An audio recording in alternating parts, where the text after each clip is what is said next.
आओ।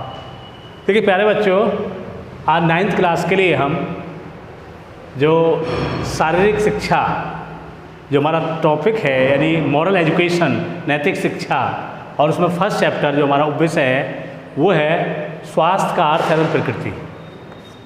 देखिए प्यारे बच्चों,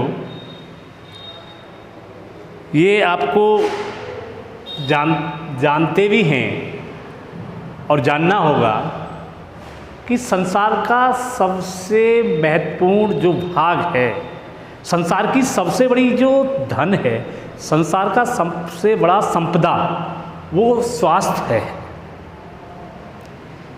प्रकृति ने मनुष्य को ऐसी वस्तुएं दी हैं कि जिससे हम अपने स्वास्थ्य की रक्षा कर सकते हैं। स्वस्थ मस्तिष्क में स्वस्थ निवास यानी स्वस्थ सभी क्रियाएं निवास करती हैं। इसलिए हमारे लिए सबसे पहले स्वस्थ जीवन और स्वस्थ दिनचर्या, स्वस्थ वातावरण और पर्यावरण मुक्त होना चाहिए। स्वास्थ्य का अर्थ होता है कि स्वास्थ्य से हमारा तात्पर्य है कि मनुष्य का शारीरिक क्षमताएं वो बिल्कुल एक्यूरेट रूप से कार्यरत होनी चाहिए। यानी हमारे शरीर का पूरा जो ढांचा है वो सभी प्रकार से स्वस्थ होना चाहिए, उस पर रोग मुक्त होना चाहिए, रोग से ग्रस्त नहीं होना चाहिए। तो संसार में सबसे महत्वपूर्ण है स्वास्थ्य। स्वास्थ्य के लिए, मनुष्य के लिए सबसे महत्वपूर्ण है योगा, व्यायाम, एक्सरसाइज। मनुष्य आयुर्वेद, जो प्राचीन काल से आयुर्वेद चिकित्सा, जो होम्योपैथिक जो चिकित्सा है वो सबसे ज़्यादा बेस्ट। आज हमारे देश के अंतर्गत जो शिक्षा है, स्वास्थ्य शिक्षा, वो सबसे ज़्यादा महत्वपूर्ण है, जिससे हमें वो स्वास्थ्य की ओर अग्रसर कराती है। मनुष्य को अपने जीवन के लिए सबसे ज़्यादा महत्वपूर्ण है उसको अपने वातावरण को सुरक्षित रखते हुए उसे स्वास्थ्य पर विशेष ध्यान देना चाहिए। जहाँ व्यक्ति का अच्छा स्वास्थ्य होगा वहाँ पर उसके कार्य करने की मनोवृत्तियाँ वो ठीक ढंग से कार्य करेंगे। इस प्रकार से विज्ञान के अंतर्गत भी ये बताया जाता है कि हमारे लिए कौन कौन सी विटामिनें लेनी चाहिए। सबसे ज़्यादा जो महत्वपूर्ण होता है वो विटामिन डी। विटामिन डी ये हमारे लिए प्रकृति से भी है, और सबसे ज़्यादा जो सूर्य की किरणें हैं, जो सुबह हम सूर्य में जो बैठते हैं वहाँ से विटामिन डी मिलती है। विटामिन डी फलों से भी प्राप्त होती है। विटामिन ए सबसे ज़्यादा जो मिलती है वो गाजर से और सेब के अंतर्गत है। विटामिन बी, जो विटामिन बी है, बी की कमी से बेरी रोग हो जाता है, बेरी रोग होता है। इसलिए हमें विटामिन बी का प्रयोग, विटामिन सी जो होती है, ये जो हमारे बाल हैं, जो हमारे नेल्स हैं, जो हड्डियां हैं, वो उनको मजबूत करते हैं। विटामिन सी खट्टे पदार्थों में होता है। सबसे ज़्यादा जो विटामिन सी आंवला, जो आंवला होता है, ये प्रकृति द्वारा देह है। जो व्यक्ति आंवले का यूज करते हैं, आंवला खाते हैं, उन्हें जीवन में बीमारियां नहीं घेर पाती, क्योंकि आंवले का अर्थ ही अमर हो जाना है। इसका मतलब है कि व्यक्ति के सारे रोगों को समाप्त करने में आंवला एक महत्वपूर्ण भूमिका अदा करता है। इसलिए आंवले का सेवन करना चाहिए। यानी जो इसमें साइट्रिक अम्ल जैसे पदार्थ होते हैं, खट्टे पदार्थ, नींबू है, और ये जितने भी सेब, संतरा हैं, इनमें जो खट्टे पदार्थ हैं वो सबसे ज़्यादा है, इमली है, तो ये विटामिन सी का काम करते हैं। तो विटामिन सी की कमी से स्कर्वी रोग हो जाता है, स्कर्वी रोग, तो ये इसको नहीं होने देती है, इसलिए विटामिन सी का प्रयोग करना चाहिए। और हमारे लिए कैल्शियम युक्त जो वसा जो फैट्स है, कार्बोहाइड्रेट्स जो आलू में सबसे ज़्यादा प्राप्त होता है, चावल में सबसे ज़्यादा प्राप्त होता है, कार्बोहाइड्रेट्स को नहीं बनना चाहिए, फैट्स को ज़्यादा नहीं बनना चाहिए। और ज़्यादा किसी भी चीज़ का ज़्यादा सेवन करने से वो आपको अगेंस्ट आती है, नुकसान देती है। इसलिए हमें मतलब जो है किसी भी चीज़ का जो सेवन है वो उसके समानांतर करना चाहिए, ना ज़्यादा ना कम होना चाहिए, ना ज़्यादा होना चाहिए। दूसरी चीज़, हमें सुबह अपना जल्दी उठना चाहिए, नहा धो के अपना घूमना फिरना चाहिए, उसके बाद नाश्ता करना चाहिए, उसके बाद फिर खाना। तो ये एक दिनचर्या होती है। उसके लिए नाइट में जो खाना लेना चाहिए, एक जो स्वास्थ्य रखने के लिए उसको हल्का खाना लेना चाहिए। रात को दही का सेवन नहीं करना चाहिए, रात को दूध का सेवन करना चाहिए, जो हमारे स्वास्थ्य के लिए बहुत ज़्यादा लाभदायक होता है। आज पूरे वर्ल्ड के अंतर्गत जो WHO विश्व स्वास्थ्य संगठन उसकी गाइडलाइंस है, विश्व स्वास्थ्य संगठन, इसका जो मुख्यालय है वो जिनेवा में है, जिनेवा। इसकी गाइडलाइंस के अनुसार ये बच्चों के लिए सबसे ज़्यादा उस पर ध्यान देता है विश्व स्वास्थ्य संगठन। और एक यूनिसेफ है, यूनिसेफ ये बच्चों के लिए है, जो विश्व की संस्था है। और एक है यूनेस्को।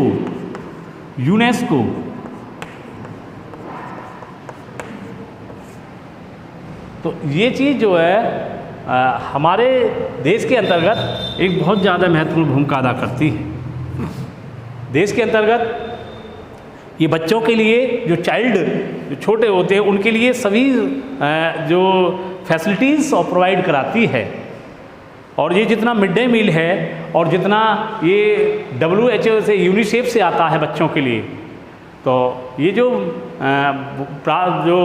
भोजन का जो प्रबंधन है स्कूलों में, वो यूनिसेफ के द्वारा होता है।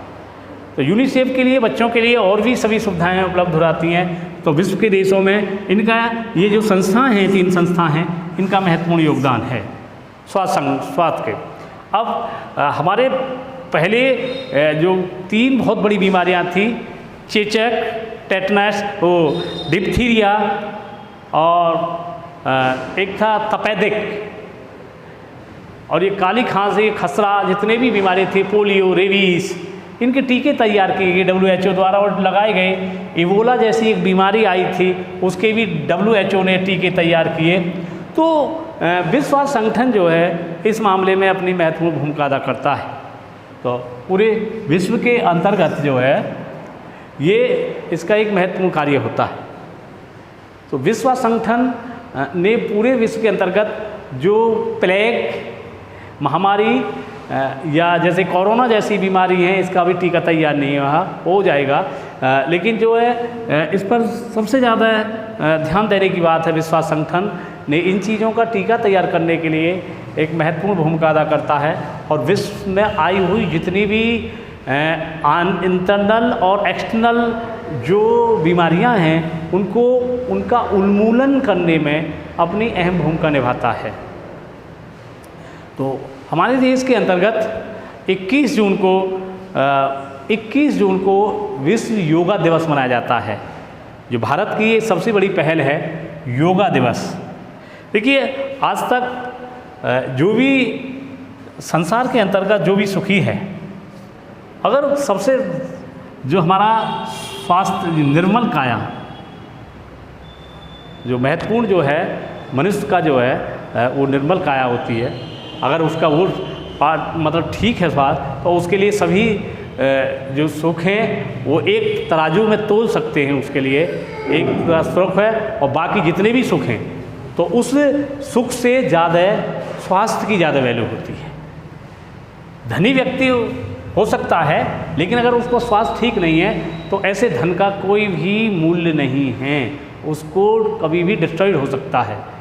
राष्ट्रपति को 5,000 रुपये सैलरी मिलती है, 5 लाख सैलरी मंथली, लेकिन अगर वो स्वास्थ्य ठीक नहीं है, उसके कुछ खान पान नहीं है, खा नहीं पी सकता कुछ नहीं, तो ऐसे धन के कोई फ़ायदा नहीं है। तो इसलिए सबसे ज़्यादा जो महत्वपूर्ण होता है वो व्यक्ति का स्वास्थ्य। स्वास्थ्य ठीक है तो सब कुछ ठीक है, स्वास्थ्य ठीक नहीं है तो कुछ भी ठीक नहीं है।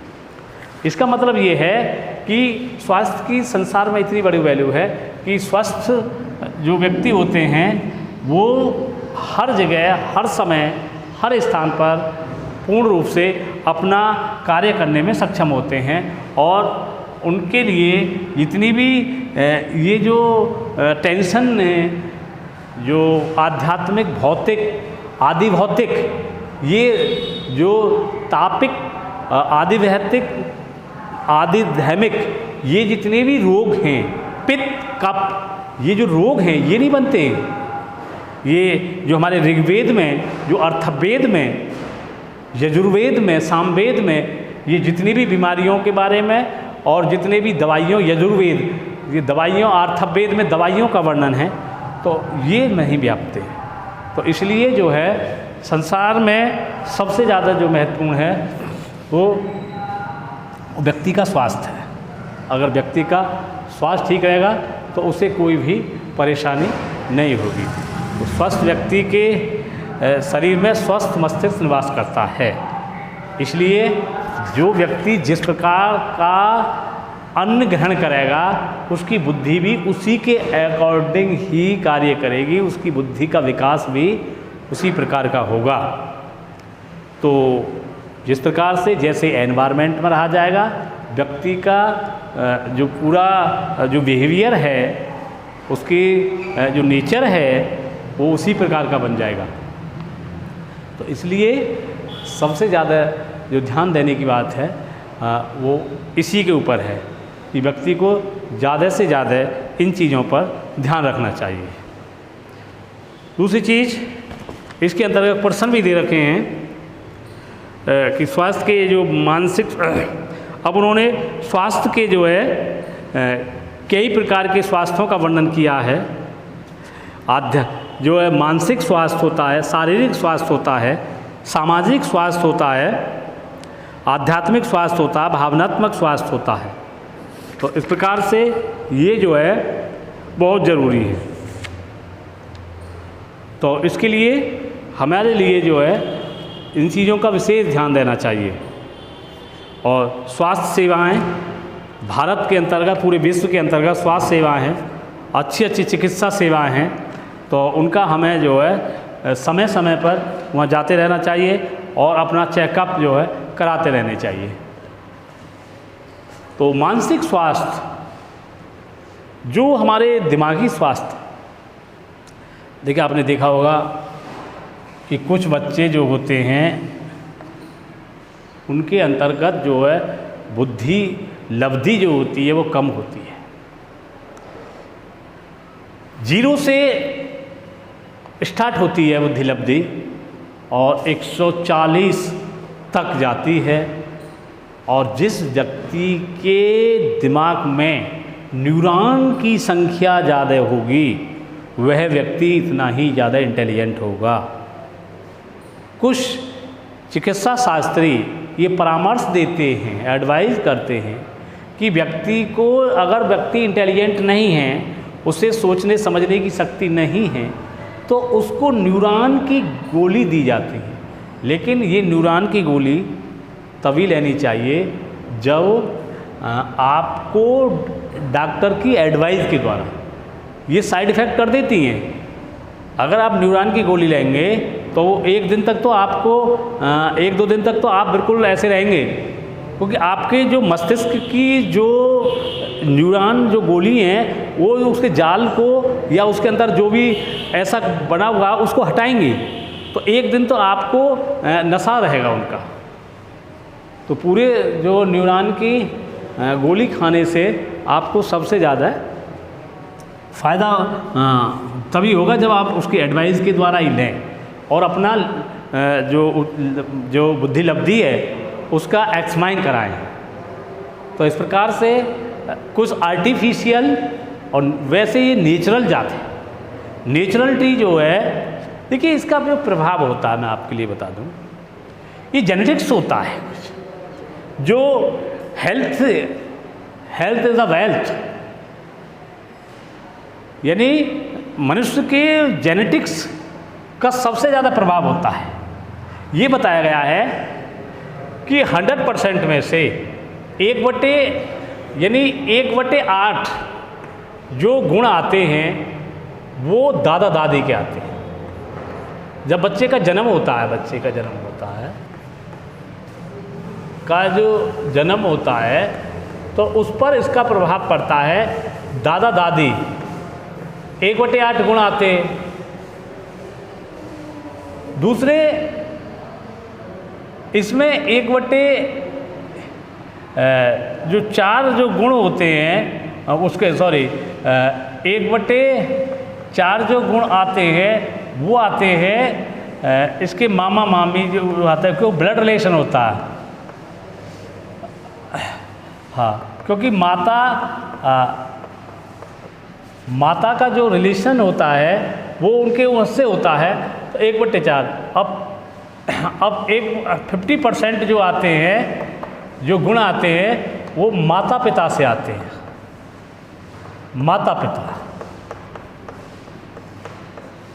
तो बच्चे का जो जन्म होता है वो उसके ऐसे ही गुण उसके अंतर्गत आएंगे। अगर उसके पिता इंटेलिजेंट हैं तो अधिकतर जो कुछ गुण जो है माता पिता में बच्चे में माता पिता के जरूर आएंगे, क्योंकि ये जेनेटिक्स है। लेकिन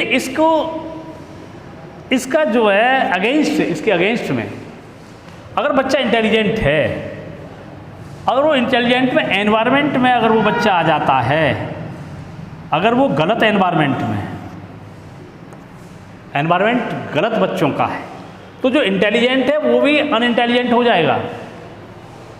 वातावरण का सबसे बड़ा प्रभाव होता है ये। वातावरण एक महत्वपूर्ण भूमिका अदा करता है। तो वातावरण का एक महत्वपूर्ण योगदान होता है बच्चे के जीवन में, और उसकी स्वास्थ्य, उसकी शारीरिक क्रियाओं, उसकी भौतिक क्रियाओं, मानसिक क्रियाओं पर एनवायरनमेंट का बहुत बड़ा प्रभाव पड़ता है। इसलिए एनवायरनमेंट का बहुत ज़्यादा ध्यान रखना ज़रूरी है। बगैर एनवायरनमेंट के कुछ नहीं हो सकता, इसलिए एनवायरनमेंट पर विशेष ध्यान दें और अपना खान पान पर विशेष ध्यान दें। विश्राम, योगा, एक्सरसाइज पर विशेष ध्यान दें। सुबह जल्दी उठने का प्रयास करें और शाम को जल्दी सोने का प्रयास करें। शाम को हल्का लेने का खाना प्रयास करें। दूसरा, रात को दही नहीं लें।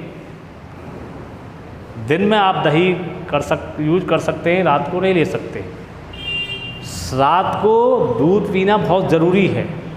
1 गिलास गर्म दूध करके कभी कभी उसमें हल्दी डाल सकते हैं, जिससे हमारे अंदर शरीर की जो व्याधियां हैं वो ख़त्म हो सकती हैं। तो इस प्रकार से कच्चे उन्हें जो अनाज हैं उनको फुलाकर सुबह खा सकते हैं। दाल हैं, चना हैं, उनको रात को फुला दीजिए और उसको जो है सुबह जब फूल जाते हैं तो उसको लीजिए। तो ये जो कच्चे जो अनाज है उससे हमारे अंदर जो शारीरिक एक क्षमता होती है वो बढ़ जाती है, क्योंकि जितने भी गर्म करने पर जितनी भी विटामिन्स होती हैं वो नष्ट हो जाती हैं।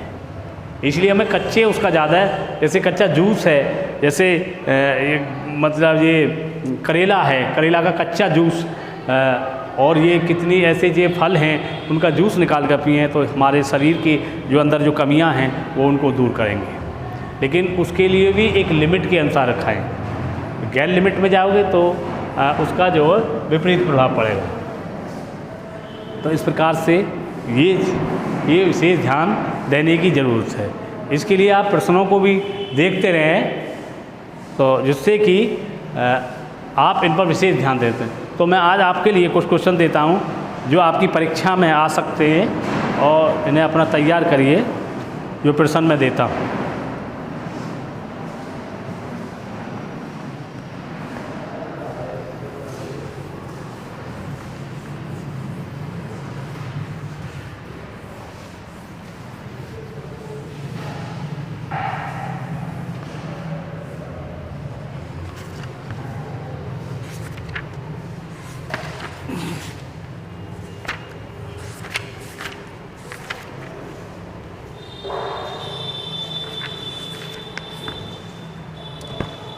इसमें छोटे क्वेश्चन ऑब्जेक्ट टाइप भी पूछे जाएंगे, इन्हें आप कर लेना। 11 तक के क्वेश्चन हैं। यहाँ से बालक को सर्वोत्तम स्वास्थ्य शिक्षा प्रदान करने वाली संस्था कौन सी है? तो सबसे पहले समाज के अंतर्गत ही बच्चे का वो होता है। सबसे पहले सामान्यतः व्यक्ति को कितना सोना चाहिए? भारत में कितने प्रतिशत जनसंख्या ग्रामीण क्षेत्रों में निवास करती है? तो इन सवालों को आप करिए।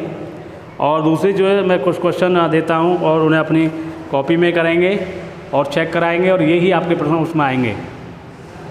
तो ये प्रश्न नंबर 1,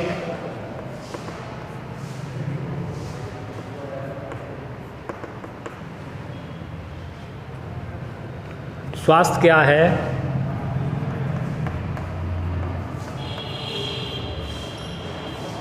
क्या है इसके विभिन्न आयामों का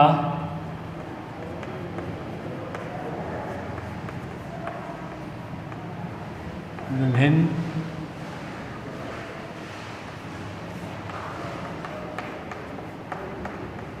आयामों का विस्तृत वर्णन कीजिए। विस्तृत वर्णन कीजिए।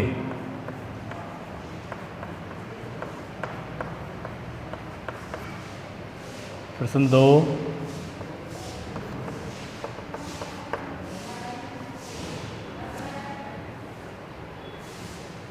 स्वास्थ्य शिक्षा के महत्व का वर्णन कीजिए। स्वास्थ्य शिक्षा के महत्व का वर्णन कीजिए।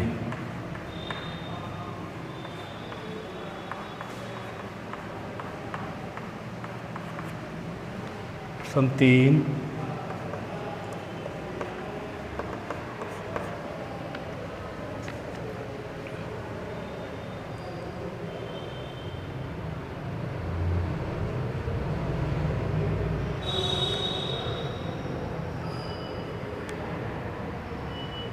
स्वास्थ्य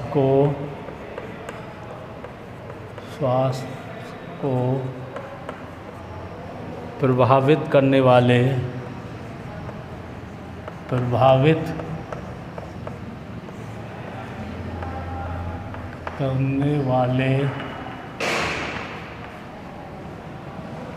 कारकों का वर्णन कीजिए।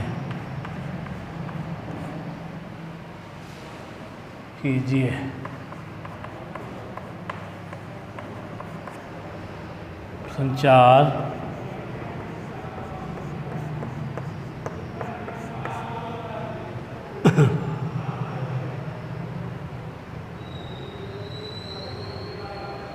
स्वास्थ्य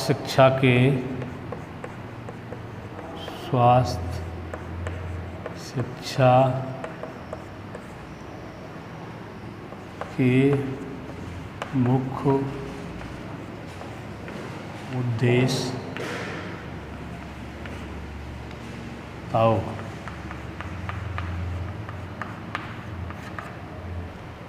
प्रश्न 5,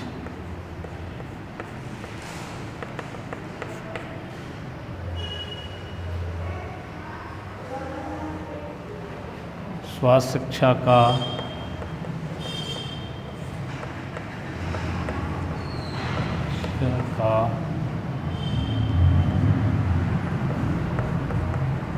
अर्थ व परिभाषा बताओ। 2, प्रश्न 6,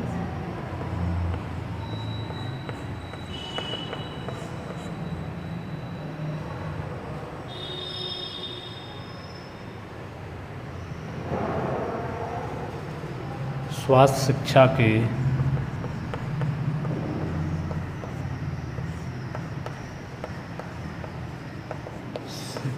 के प्रमुख सिद्धांत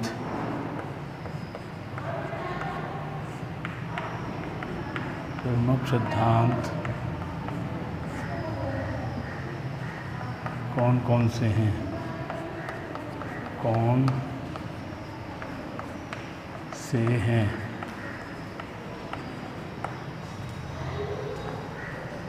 पेंसिल 7,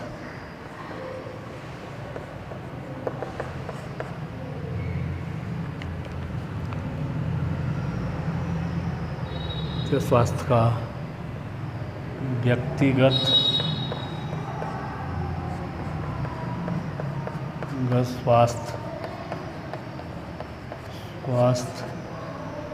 स्वास्थ्य व्यक्तिगत स्वास्थ्य का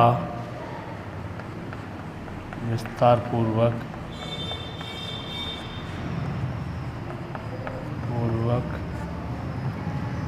वर्णन कीजिए।